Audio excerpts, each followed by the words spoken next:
मानवी उठो, तुम पागल हो गई हो जो इस वक्त सो रही हो? तुम्हें पता है हमें गांव के लिए निकलना है।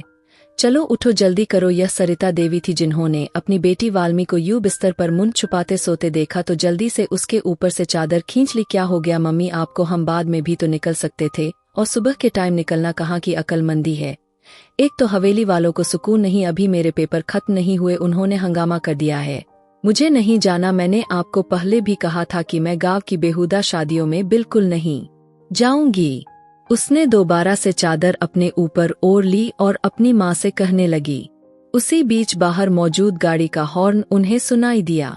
सरिता देवी उस पर बरस पड़ी थी। जल्दी से उसे खींचकर बिस्तर से उतारकर उसे गुसलखाने में नहाने के लिए धक्का दे दिया था। मैं तुम्हारा बाहर इंतजार करूंगी। बाहर खड़ी गाड़ी में बैठती बोली, 10 मिनट के अंदर अंदर जल्दी गाड़ी में पहुंचो। सरिता देवी ने उसे आर्डर देते हुए कहा और जल्दी बाहर की तरफ निकल गई। क्या मुसीबत है, बंदा सुबह सुबह सोए भी ना और बस गांव की सैर को निकल जाए।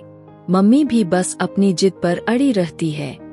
मुंह ही मुंह में बड़बड़ाती उसने जल्दी से हाथ मुंह धोया, बाल समेटे बाहर की तरफ निकल गई। वह खूबसूरत ऑफ वाइट कलर की लॉन्ग फ्रॉक और दुपट्टा उसने अपने सीने पर रखा हुआ था। आप कौन है? उसने अपने घर के पास खड़ी गाड़ी के साथ टेक लगाकर खड़े उस हैंडसम से नौजवान को देखा तो हैरान रह गई। जल्दी से उससे पूछ बैठी, इससे पहले कि वह नौजवान उसे जवाब देता, जिसके बाल बड़े स्टाइल से सर के कटिंग हुए थे। चेहरा बिल्कुल ग्रीन चिट थी, ना दाढ़ी ना मूछ। हाइट उसकी 6 फीट लगती थी। उस पर उसे खूबसूरत उसका कपड़ा उसे और ही खूबसूरत बना रहा था।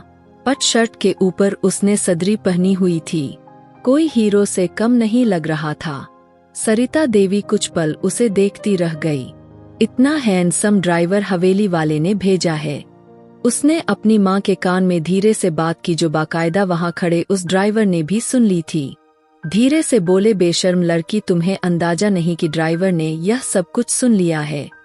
सरिता देवी ने उसे डांट दिया। सुन ले तो सुन ले, मैंने तो उसकी तारीफ ही की है। वह हैंडसम है, कोई बुराई तो नहीं की। उसने भी बुरा सा मुंह बनाते हुए अपनी माँ से कहा और शीशे से बाहर देखने लगी। जैसे जैसे गाड़ी शहर की रोड छोड़कर गांव के रोड पर दौड़ने लगी, वहां की हरियाली देखकर उसकी आंखों को अजीब सी ठंडक महसूस हुई थी। यह गांव तो काफी अच्छा है। मैं तो समझी बस यहाँ खाली रेत ही रेत होगी, लेकिन यहाँ तो काफी हरियाली है। चलो अच्छा है, वक्त बीतेगा, वरना मैंने तो सोचा था गांव की बोरिंग शादी में मेरा क्या काम। एक बार फिर उसने तेज आवाज से कहा तो ड्राइवर बेकाबू होकर हंसने लगा था। जी मैडम, हमारा गांव बहुत खूबसूरत है, शायद आपको ही कोई गलतफहमी हुई है, और यहाँ की शादियां भी बहुत अच्छी होती है, जैसे आपने सोच रखा है। जब उसने ड्राइवर को जवाब देते सुना तो उसके सर पर बिजली गिरी। ओहो, यह तो बोलता भी है, वरना जितना सफर कटा था उसमें तो वह चुपचाप ड्राइविंग कर रहा था और कुछ भी ना कहा। वैसे तुम्हें एक बात कहूँ, मैंने जो अभी यहाँ गांव वाले और उनके लिए जो भी कुछ कहा है, तुम जाकर अपने वफादार मालिकों को तो बता मत देना, समझे। यह कहने पर ड्राइवर के तेवर एकदम से बदल गए थे। उसने अपनी माँ के रहते हुए ड्राइवर से एक बार फिर से एक ऐसी बात कही कि सरिता देवी सर पीट कर रह गई। ड्राइवर का जोरदार ठहाका तेज हुआ। बेफिक्र रहो मैडम, मैं किसी से कुछ भी नहीं कहूँगा। कल के जो आपने तारीफ की है वह भी नहीं पहुँचाऊंगा। ड्राइवर ने गाड़ी में मौजूद बैग शीशे से बड़ी दिलचस्पी से सरिता देवी को देखते हुए कहा तो वह हैरान हुई। मुझे तो वह लगता है वह सब कुछ बता देगा, और वहां जाते ही मेरा इम्प्रेशन जो एक पढ़ी लिखी लड़की का बना हुआ है ना, एकदम से खराब हो जाएगा। इसे क्या अब हमें रिश्वत देनी पड़ेगी चुप रहने के लिए? उसने अपनी माँ के कान में एक बार फिर से तेज आवाज में बात की तो सरिता देवी ने उसे एक चिट लगाई। तुम भगवान के लिए चुप ही रहो, वह किसी को कुछ नहीं कहेगा। तुम्हारी जुबान कैंची की तरह चलती है, यह जुबान मेरा सारा काम खराब करेगा। क्या सोचेंगे मेरी सहेलियां? कितने मानसान से आंटी मुझे अपने पोती के शादी में बुला रही है, और मेरी सहेली साधना भी मुझे कितना पसंद करती है, और तुम हो कि सारा का सारा इमेज मेरा खराब कर रही हो। सरिता देवी ने अपनी बेटी मानवी की परवरिश ऐसे ही की जो सर चढ़कर मुन फट की तरह जिसको जो चाहे कहने के लिए तैयार रहती थी। सरिता देवी के अपने ही धड़कते दिल जो उन्होंने धीरे से मानवी को समझाया, लेकिन उन दोनों की बातें वहां बैठे हैंडसम से ड्राइवर के कानों में पड़ रही थी और वह खूब हंसी मजाक कर रहा था। गाड़ी पूरे 12 घंटे के सफर तय करने के बाद एक झटके से रुकी। क्या हुआ भाई, गाड़ी खराब हो गई क्या? उसने एकदम से ड्राइवर से पूछा तो वह दरवाजा खोलकर उतरा। जी नहीं मैडम, वह देखिए सामने जो हवेली नजर आ रही है ना, वही आपकी मंजिल है, वहीं तक बस पैदल चलकर जाना है। उसने हाथ उठाकर इशारे से कहा तो मानवी ने उसके हाथ के इशारे की तरफ देखा। वहां एक ऑफ वाइट कलर की सफेद वाली हवेली अपनी पूरी शान शौकत से खड़ी उसे अपने अंदर आने की दावत देती दिखाई दी। अरे सुनो तो, तुम कहाँ जा रहे हो? ड्राइवर को बगैर सामान उठाए जाते देखा तो उसे बुलाने लगी। क्यों, क्या हुआ मैडम? अब ड्राइवर ने पलटकर उसके तरफ देखा। अपने सीने पर बाजू लपेटे उसके चेहरे पर हल्की हल्की मुस्कान बिखरी हुई नजर आने लगी। खाली हाथ अंदर क्यों जा रहे हो? हमारा सामान कौन उतारेगा? मैं इतने सारे सामान को अकेले नहीं उठा सकती, उसने बड़े रो भरे शब्दों में कहा था। देखिए आपको गलतफहमी हुई है, मैं इससे पहले कि वह अपनी बात पूरी करता सरिता देवी आगे बढ़ गई। मजबूरन उसे गाड़ी से सामान निकालकर अंदर लाना पड़ा। सरिता देवी तो कब की गाड़ी से उतरकर हवेली की तरफ चल पड़ी थी। मानवी उनके पीछे और उनके पीछे उनका ड्राइवर था जो सामान उठाए मुंह में कुछ बड़बड़ाते हुए आगे बढ़ने लगा। अरे मेरी प्यारी गुड़िया आई है। यह शायद इस घर के सबसे बड़े अंकल थे, लक्ष्मीकांत। उन्होंने आगे बढ़कर मानवी के सर पर प्यार दिया और उसके सर पर प्यार से हाथ फेरा। मानवी ने भी उनका पैर छुआ। लक्ष्मीकांत ने आगे बढ़कर मानवी को गले से लगा लिया तो वह उनके इस तरह मोहब्बत भरे अंदाज पर हैरान रह गई। नानी आंटी ठीक है आप? हमारा सफर तो बहुत अच्छा रहा, बस ड्राइवर हमारा सामान लेकर ही आ रहा है। उसने इशारा किया तो नानी आंटी और लक्ष्मीकांत अंकल ने बड़ी आश्चर्य से एक दूसरे की तरफ देखा। ड्राइवर? कौन सा ड्राइवर बेटा?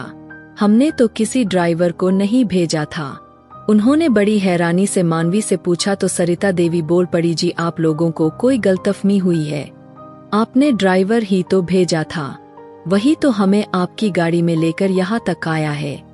उन दोनों माम ने बड़ी मासूमियत से कहा तो लक्ष्मीकांत के साथ साथ वहाँ खड़ी नानी आंटी और माँ की सहेली साधना देवी जोर जोर से हंसने लगी। क्या हुआ, आप सब कैसे हंस रहे हैं? क्या मैंने कोई गलत बात कर दी? अब मानवी परेशान होकर पूछने लगी। नहीं बेटा, कुछ भी गलत नहीं हुआ, बल्कि जरा सी गलतफहमी हुई है। साधना आंटी उनकी देवरानी आगे बढ़कर उसे प्यार किया और उसे लेकर हवेली के अंदर कमरे की तरफ जाने लगी। उसने मुड़कर नमस्ते किया, देखा तो वही ड्राइवर अंदर दाखिल हो रहा था, सामान रखने लगा। अरे मदन बेटा, तुमने यह सब क्यों उठाया हुआ है? तुम ड्राइवर से कह देते। नानी आंटी की आवाज सुनते ही वह पूरी तरह उनकी तरफ मुड़ गई और सर से लेकर पैर तक सामने खड़े उस ड्राइवर को देखने लगी जिसे नानी आंटी अभी अभी मदद कहकर बुलाया था। अरे यह मदन है, इतना बड़ा हो गया है, बहुत साल पहले देखा था, पहचान ही ना सकी और मेरे घर गया भी।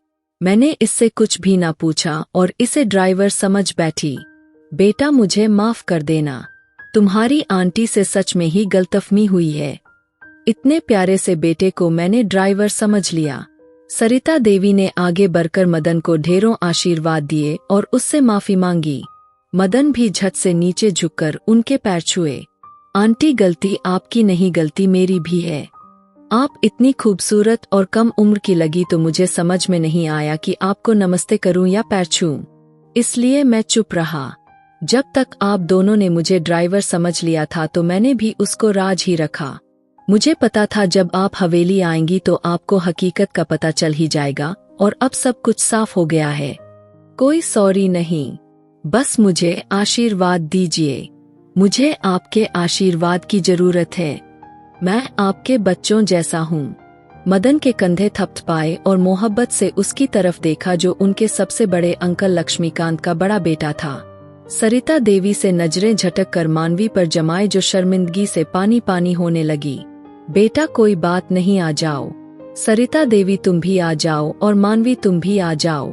तुम दोनों के लिए कमरा तैयार है। कल ही मेरी दोनों बेटियों ने दिल लगाकर तैयारी की थी ताकि तुम लोगों को कोई मुश्किल ना आए।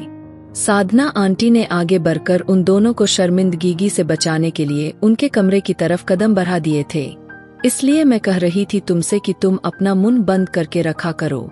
लेकिन नहीं, अब क्या सोचेगा वह, बल्कि सबको बता देगा। उफ मेरे भगवान, हम क्या करेंगे। सरिता देवी अजीब परेशानी का शिकार थी। अब मुझे यह क्या पता था कि वह आस्तीन का सांप होगा। उसने अपनी जुबान से एक बार भी नहीं बोला कि वह ड्राइवर नहीं है, बल्कि इस हवेली का सबसे बड़ा वारिस मदन ठाकुर है। मानवी को भी रह रह कर अब उस पर बहुत गुस्सा आने लगा था। असल में यह सरिता देवी के मायके के पास उनकी सहेली की हवेली थी और सरिता देवी के मायके वाले भी सारे इनवाइटेड थे। इस हवेली में सरिता देवी के मम्मी पापा, भाई बहन सभी शामिल थे और इनका बेसब्री से इंतजार भी हो रहा था। यह दोनों अभी तक जाग रहे थे, अभी तक आराम नहीं किया।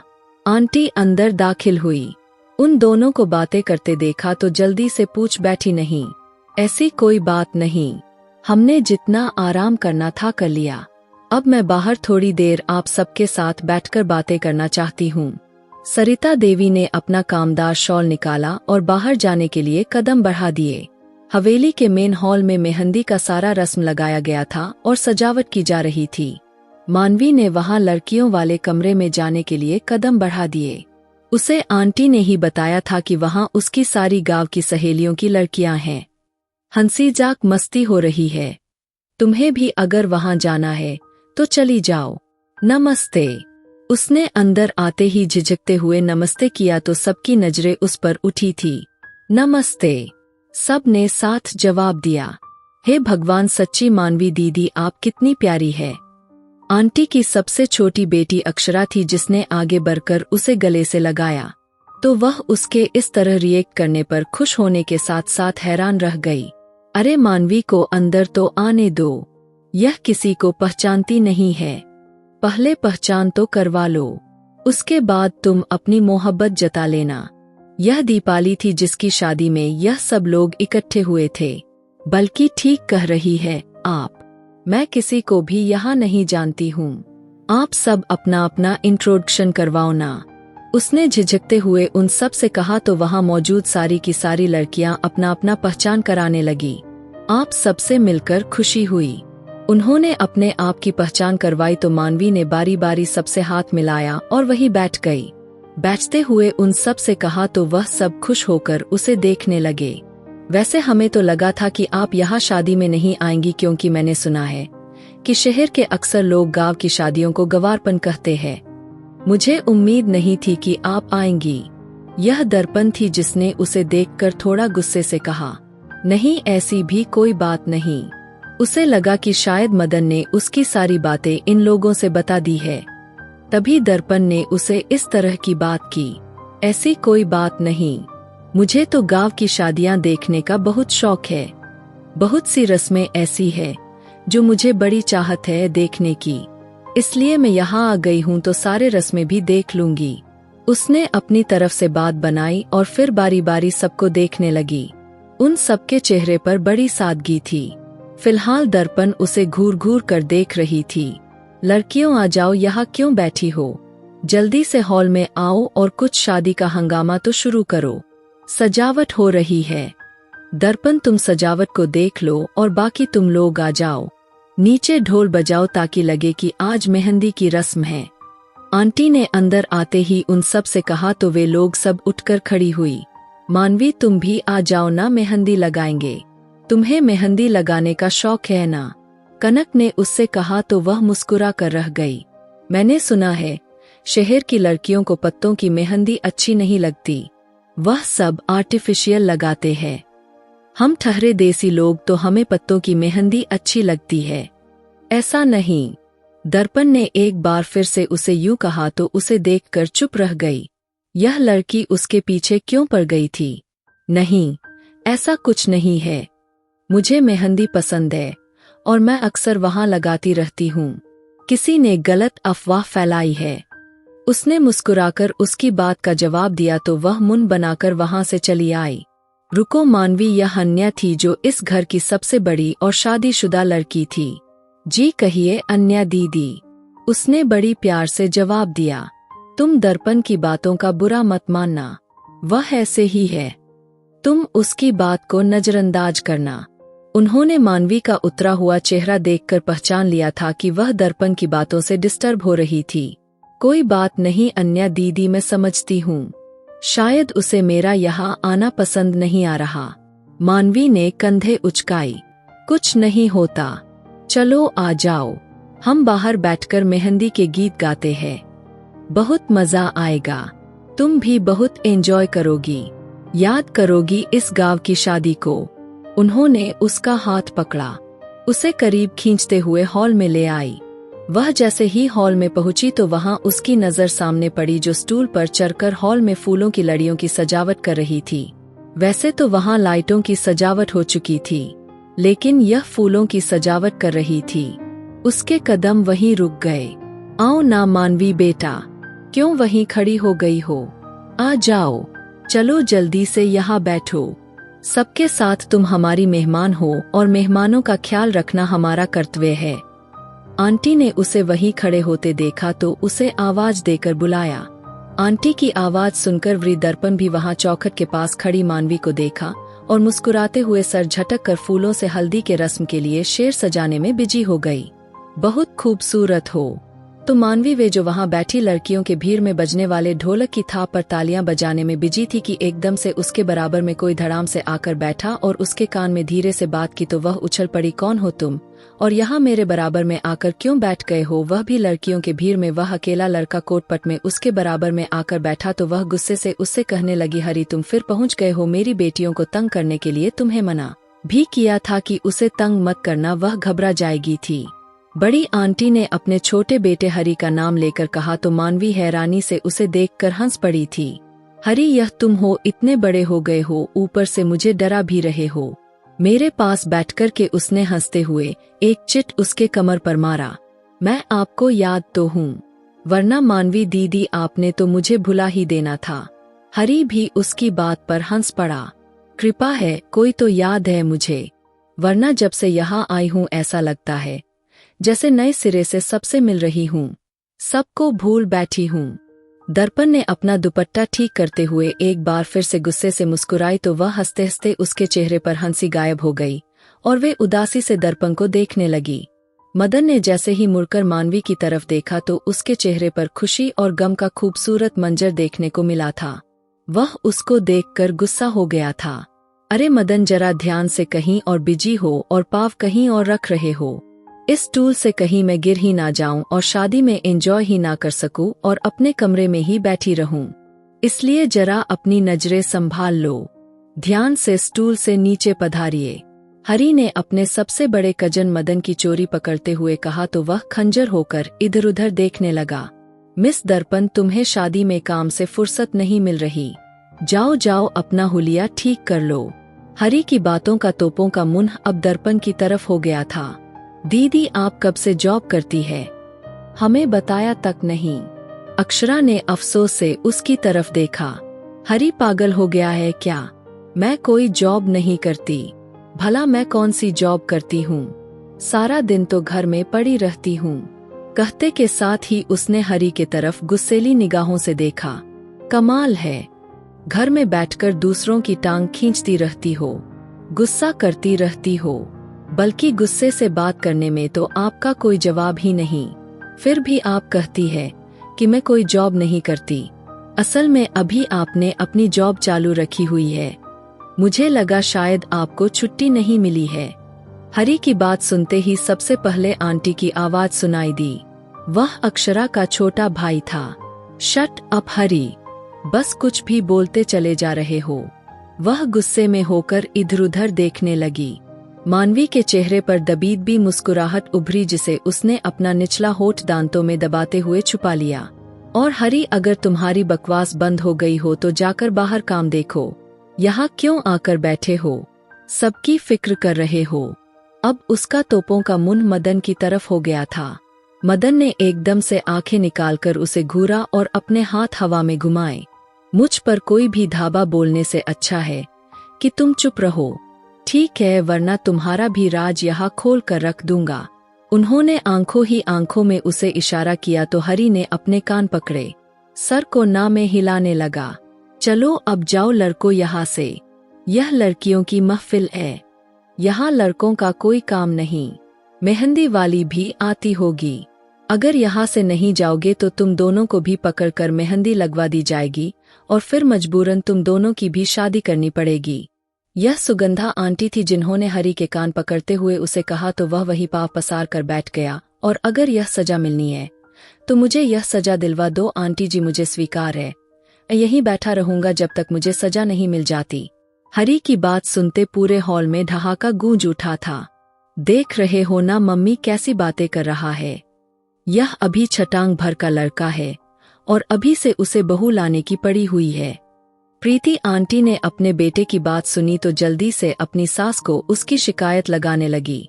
हाँ तो क्या हुआ, पहले मेरे मदन की शादी होगी, उसके बाद हरी की बारी आ जाएगी, उसमें क्या हो गया। नानी आंटी ने आगे बढ़कर अपने पोते की नजर उतार डाली, जो उस वक्त मासूमियत का पुतला बना शातिर दिखाई देने लगा। तुम बिल्कुल भी नहीं बदले हो हरी, पहले की तरह ही शरारती हो। मुझे याद है जब मैं पहले आई थी तब भी तुम ऐसे ही थे शरारती, और अब भी ऐसे ही हो। मानवी ने मुस्कुराते हुए तारीफ की तो हरी ने अपने सीने पर हाथ रखा और बेहोश होने वाले अंदाज में आंखें बंद करके मुस्कुराने लगा। अब अगर यहाँ मौजूद इतनी खूबसूरत खूबसूरत लड़कियां मेरी तारीफ करेंगी तो खुश तो होना पड़ेगा, उसने हंसते हुए कहा। आंटी ने उसे वहां से उठने का इशारा किया। हरी भागो यहाँ से वरना तुम होगे और तुम्हारी मम्मी की चप्पल होगी जो तुम्हारा निशाना लेने वाली है। अब मदन ने उसे खबरदार किया तो आंटी ने अपना हाथ अपने पैरों तक ले जाने से रोक लिया और उसे घूर घूर कर देखने लगी। ओहो मम्मी की सजा तो मुझे लेनी चाहिए थी, कितनी मजेदार सजा थी, मेरी भी शादी हो जाती। मम्मी ने झूठी तसल्ली भी दी। चलो किसी दिन यूं ही झूठी तसल्ली भी काम आ जाएगी और हमारी भी शादी हो जाएगी। हाँ भाई, अब यहाँ हमारा कोई काम नहीं, हमारी यहाँ दाल नहीं गलने वाली। हरी ने बड़े अफसोस से मुंह बनाते हुए कहा तो मदन ने उसका हाथ पकड़ा और उसे खींचकर बाहर ले गया। चलो लड़कियों, अब फिर कभी मिलेंगे, मेरी किस्मत में थे तुम में से कोई भी नहीं, उसने अपना सर पीट कर कहा तो वहाँ ठहाका तेज हुआ। सब लोगों के चेहरे पर हंसी बिखर गई। हरी ने कुछ ही पलों में महफिल में 4 चांद लगा दिए थे। फिलहाल दर्पण के चेहरे पर मुस्कुराहट नहीं थी, वह गंभीरता से भरी हुई थी। यहाँ कोई फ्री है? प्लीज मेरी कोई शर्ट स्त्री कर दो, मम्मी किचन में बिजी है, सारे नौकरों को भी अपने साथ लगाया हुआ है। मदन ने बड़ी स्टाइल से अपने माथे के बल हटाए और वहां कमरे में कदम रखते ही कहने लगा। वहां सिर्फ मानवी मौजूद थी जो बैठकर किताब पढ़ रही थी। बाकी सब कहाँ है? उसे अपनी गलती का एहसास हुआ तो जल्दी से सीधा होकर पूछने लगा। जी सब मेरी माँ के साथ शादी की तैयारी में बिजी है। लाइए मैं कर देती हूँ, मैं वैसे भी फ्री हूँ। मानवी ने अपनी किताब साइड में रखी और जल्दी से उठकर उसके हाथ से शर्ट लेनी चाही, इससे पहले कि वह उससे शर्ट लेती। दर्पण ने उसकी शर्ट ले ली। हम मेहमानों से काम नहीं करवाते। मदन मैं हूं ना, मैं कर दूंगी। तुम क्यों उससे कह रहे हो? यह मेहमान है, कल को हमारी शिकायत ना कर दे। नहीं ऐसी कोई बात नहीं, मैं अपने घर में भी काम करती रहती हूँ, यहाँ हवेली की तरह वहाँ नौकर चाकर नहीं है। मानवी को बेहद बुरा लगा। दर्पण के दिमाग में क्या चल रहा था वह अंदाजा नहीं लगा सकी थी। इट्स ओके, दर्पण ठीक कहती है, आप हमारी मेहमान हैं, दर्पण है ना, मेरा काम कर देगी। कहते के साथ वह कमरे से निकल गया और वह दर्पण के व्यवहार के बारे में सोचती रह गई। छींटदार गाउन में वह बहुत प्यारी लग रही थी। उसने अपने बाल खुले छोड़ रखे थे, हाथों में उसी रंग की चूड़ियां पहन रखी थी। धीरे धीरे सीढ़ियां उतरने लगी। वहां नौकरानी को हॉल में खड़ा समझता। मदन जैसे ही मुड़ा तो सामने से उतरती मानवी को देखकर एक पल के लिए ठहर सा गया। हे भगवान, उसके होठ खुद ब खुद हिलने लगे तो उसे अपनी बेखुदी पर बहुत हैरानी हुई। मदन बेटा जरा इधर आना। इससे पहले कि वह उसे नजर भर कर देख लेता, सीढ़ियों के पास से उसे अपनी माँ की आवाज सुनाई दी तो वह जल्दी से सीढ़ियाँ चढ़कर उनके पास जाने लगा। इस बीच सीढ़ियाँ उतरती मालवी का दुपट्टा उसके पाँव में फंसा और वह गिरते गिरते बची। तुम ठीक हो ना? मदन ने ऐन वक्त पर उसे थाम लिया था, वरना वह बुरी तरह से सीढ़ियों से गिर जाती। ओहो हो! पास से गुजरते हनी ने जब मदन को मानवी को थामते देखा तो सीटी मारकर आंख दबाई। क्या बदतमीजी है! मदन ने एकदम से मानवी के हाथ छोड़कर हरी की तरफ देखा। अरे वाह, यह तो बड़ी रोमांटिक सीन हो गया था। हरी ने मानवी के मौजूदगी में मदन के कान में कहा, जिसे मानवी ने खूब अच्छे से सुन लिया था। मैं चलती हूँ। उसका दिल एकदम से जोर से धड़का और वह बहाना बनाकर वहां से निकल आई। क्या है हरी, कभी तो सीरियस हो जाया करो। मदन ने उसके कान पकड़े तो वह हंसने लगा। आप हो तो मुझे सीरियस होने की क्या जरूरत पड़ी है? उसने एकदम से मदन को कहा तो वह उसे घूर कर रह गया। मतलब क्या है तुम्हारा? उसने सीने पर बाजू लपेटे हुए कहा। अरे सीधा और साफ साफ मतलब यही है कि अब आप अनजान बनना चाहते हैं तो और बात है। हरी ने मानवी की तरफ देखकर कहा। ऐसा कुछ भी नहीं है। मदन ने हरी की कान खींचे। हरी ने हंसते हुए जुबान दांतों तले दबाया। भैया मैं जाऊं तुम और तुम्हारा काम। मदन ने एकदम से गुस्से से उसे कहा और वहां से चला गया। आप जितना भी खुद से छुपा लीजिए, आपकी आंखों में साफ तौर पर दिखाई दे रहा है, जिसे सिर्फ मैं ही जानता हूँ। हरी ने मुस्कुराकर कंधे उचका दिए। यार मुझे शादी काफी बोरिंग लग रही है।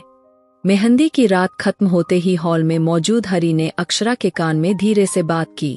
अच्छा तो इस बोरिंग को दिलचस्पी कैसे बनाया जाए? अक्षरा ने उसे देखकर पूछा। मेरे दिमाग में एक आइडिया है, कहते के साथ ही उसने कुछ झुककर अक्षरा के कान में कहा था, तो वह भी मुस्कुरा दी। ठीक है, फिर करते हैं, बहुत मजा। उसने मुस्कुराते हुए आंख दबाई। मानवी दीदी, आप हम सबके लिए चाय बना दोगी? मेहमान है ए मानवी, उसे क्यों कह रही हो? नहीं कोई बात नहीं आंटी, मैं बना देती हूँ। वह जो शादी के रस्म को बहुत एंजॉय कर रही थी। हरी की इच्छा सुनी तो एकदम से खड़ी हो गई और जरा अच्छी सी और कड़कदार चाय बनाना। क्यों मदन भाई, मैं ठीक कह रहा हूँ ना? उसे एकदम से पास बैठे मदन से बात की तो वह घूर कर उसे देखने लगा। अब आएगा मजा। अक्षरा तुम देखना, बहुत अच्छा सा रोमांटिक सीन देखने को मिलेगा। उसने एक बार फिर से अक्षरा के कान में बात की थी। मदन भाई अपना मोबाइल देना, तो मुझे अपने दोस्त को फोन करना है। मेरी फोन की बैटरी खत्म हो गई है। हरी ने एक बार फिर से इच्छा की। मेरा फोन कहाँ गया? मदन ने एकदम से अपने जेब टटोले तो वहाँ फोन नहीं था। बेटा मैंने तुम्हारा फोन किचन में देखा था, बड़ी आंटी ने अपने बेटे से कहा तो वह बगैर कुछ भी सोचे समझे किचन की तरफ बढ़ गया था। मानवी ने दूसरे तरफ किचन में से जैसे ही चाय का बर्तन गैस पर रखा तो एकदम से चीख मारकर उछल पड़ी थी। मदन दरवाजे से अंदर दाखिल हो रहा था। मदन के सीने से जा लगी। वह बुरी तरह से रो रही थी। क्या हुआ? तुम रो क्यों रही हो? मदन ने देखा। उसने उसकी शर्ट को मुट्ठियों में भी लिया था। वह वहां पर चूल्हे के पास चिपक ली है, बल्कि उसका पूरा खानदान है। वह बुरी तरह से रो रही थी। अच्छा आप रोना तो बंद करिए, मैं देख लेता हूँ। लेकिन उससे बिल्कुल चिपक कर खड़ी उसके सीने में मुंह छुपाए बुरी तरह से कांप रही थी। क्या हुआ बेटा, तुम रो क्यों रही हो? और तुम्हारी चीख सुनाई दी है। क्या हुआ मदन? बड़ी आंटी ने अचानक से अंदर आकर उन दोनों को इस तरह देखा। जल्दी से पूछ बैठी। कुछ नहीं मम्मी, बस छिपकली देख ली थी तो मानवी रोए जा रही है। मदन ने अपनी मम्मी को यह सब बातें बताई और जल्दी से मानवी के कान में धीरे से बात की। मानवी मुझे छोड़ो, यहाँ सब आ गए हैं। आप मुझे छोड़ोगी तो मैं देखूंगा ना। छिपकली कहाँ है? उसकी बात सुनकर वह एकदम से उससे अलग हुई और बड़ी आंटी के पास जाकर खड़ी हो गई। देखा मैंने तुम्हें कहा था ना, बहुत बोरिंग शादी लग रही है। देखा कितना रोमांटिक सीन था। हरी ने आंख मारी। अक्षरा से कहा तो वह हंस पड़ी। मान गई तुम्हें भाई हरी, यह जरूर तुम्हारा काम लग रहा है। मदन ने अब आगे बढ़कर नकली छिपकलियों को उठाकर अपने हाथ पर रखा तो मानवी एक बार फिर से बड़ी आंटी के पीछे छुप गई और हरी का ठहाका तेज हुआ। नकली है तो उसमें इतना डरने की क्या बात है? बेकार में इतनी झीक मारी, फालतू का सीन क्रिएट हुआ। दर्पण ने आगे बढ़कर मदन के हाथ से नकली छिपकली लेकर हाथ में लहराई तो मानवी उसे देखकर हैरान रह गई। ना जाने क्यों वह उसके खिलाफ इतना जहर उगलती थी। ओके कोई बात नहीं, मानवी को फोबिया हो गया होगा। मदन ने मानवी की साइड ली तो दर्पण को आग सी लग गई। तुम अजीब हो, कहते हो कि मुझे बहादुर और निडर लड़कियां पसंद है, लेकिन अब क्या हो गया है तुमको? मानवी की साइड ले रहे हो? मानवी के जाते ही उसने मदन से कहा। उस वक्त वहां किचन में वह दोनों मौजूद थे। तुम पता नहीं बात का क्यों बतंगड़ बना देती हो? ऐसा कुछ भी नहीं है, वह डर रही थी, बस इतनी सी बात है। कहते के साथ ही आगे बढ़ गया और दर्पण की सोच पर अफसोस करने लगा।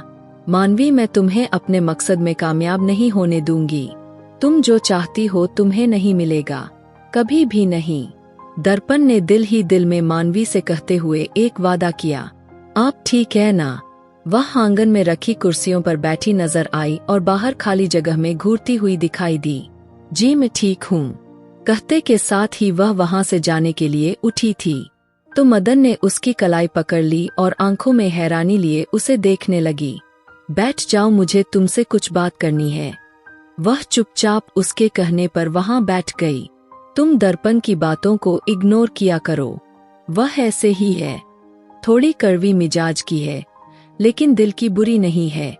वह दर्पण की साइड लेने लगा। कोई बात नहीं, मुझे किसी की बातों से कोई फर्क नहीं पड़ता। उसने एकदम से अपना मुंह मोड़ लिया। तुम नाराज हो? मैं भला किसी से क्यों नाराज होने लगी? उसने मुंह फुलाकर मदन की तरफ देखा तो उसकी हंसी छूट गई। लग रहा है तुम उससे जल रही हो और कुछ भी नहीं, लेकिन मैंने किया ही क्या है? वह हैरानी से मदन से पूछने लगी। जल्दी तुम्हें पता चल जाएगा। और वह वहां बैठा नहीं, उठकर जाने लगा। क्या पता चल जाएगा? इसके आगे की कहानी बहुत दिलचस्प रहने वाली है। क्या मदन को मानवी पसंद आ गई है? और दर्पण मानवी से क्यों जल रही है? यह जानने के लिए आप इसका दूसरा भाग जरूर देखें। इसका दूसरा भाग बहुत दिलचस्प रहने वाला है, तो उसे मिस ना करें। और मेरी वीडियो आप लोग जहां कहीं से भी देखते हैं, कमेंट में अपने शहर और राज्य का नाम जरूर बताइए। मुझे आप लोगों के कमेंट पढ़ने में बहुत आनंद आता है और मैं उन सभी का बहुत बहुत धन्यवाद करना चाहती हूं जो लोग मेरी वीडियो को देखते हैं, लाइक करते हैं और शेयर करते हैं। अगर आपको आज की कहानी पसंद आई है तो वीडियो को जरूर लाइक कीजिएगा और अपने दोस्तों के साथ शेयर भी कीजिएगा। और हाँ, अगर आपने अभी तक हमारे चैनल को सब्सक्राइब नहीं किया है तो जरूर सब्सक्राइब कर ले। मिलते हैं हम अपनी कल की एक और नई दिलचस्प कहानी के साथ। मुझ पर सदा अपना प्यार और स्नेह बनाए रखें। सभी को मेरा प्यार भरा नमस्कार दोस्तों। खुश रहें, स्वस्थ रहें, मस्त रहें।